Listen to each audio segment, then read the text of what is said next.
But anyway, We got a good one. let's hear it. If we start with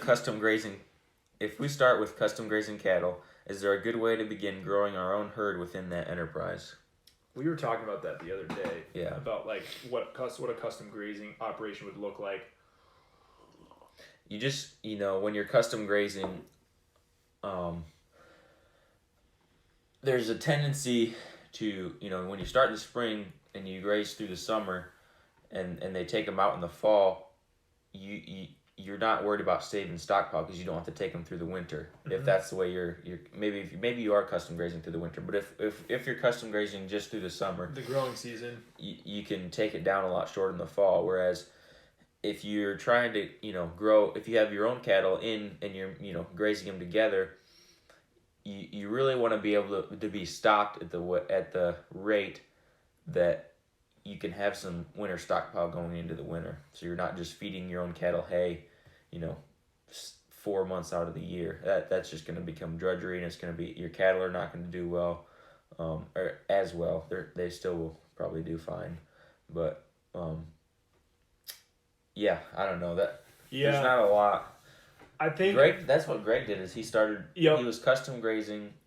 So for people who aren't familiar with what custom grazing actually is, it's where you don't own the cattle, somebody else owns the cattle, and they're paying you usually on a monthly basis to graze their animals, to put weight on their animals, where they don't have to be managing it. They're just paying you for your management of their herd, essentially, or their group of steers or stockers or dry cows or whatever.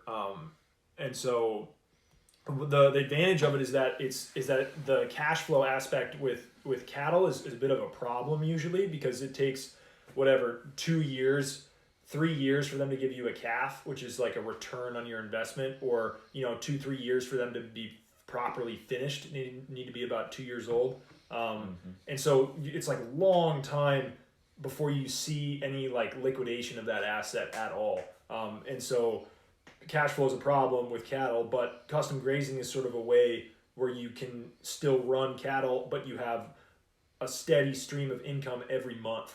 You're being paid for that. So it's big, especially starting out, because cash flow is so important with a fledgling business. If with custom grazing, the way you're able to, each month, if you're getting a payment for what you're, what the grazer that you're grazing for, or the owner that you're grazing for, if he's paying you every month, that's huge to have a check come. You have a check coming in the mail at the end of the month, then you're able to really kind of live off of what you're doing. And another aspect to it is the leasing land part of it too. Yeah.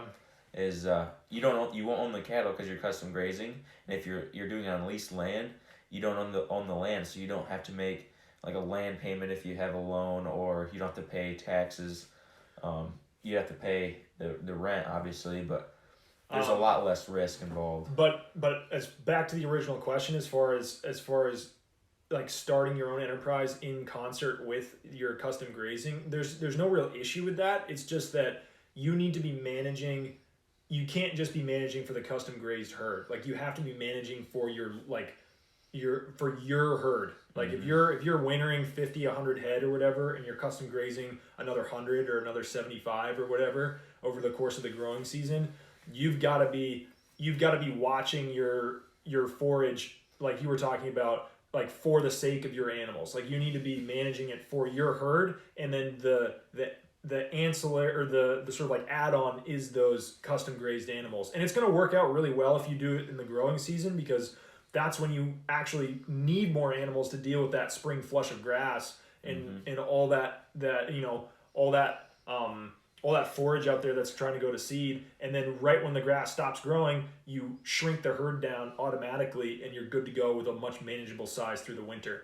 It also gives you experience. It's that same sort of thing where like it's not like there's still risk, obviously, because you're responsible for somebody else's animals. Yeah. But it's not like it's all of your skin in the game.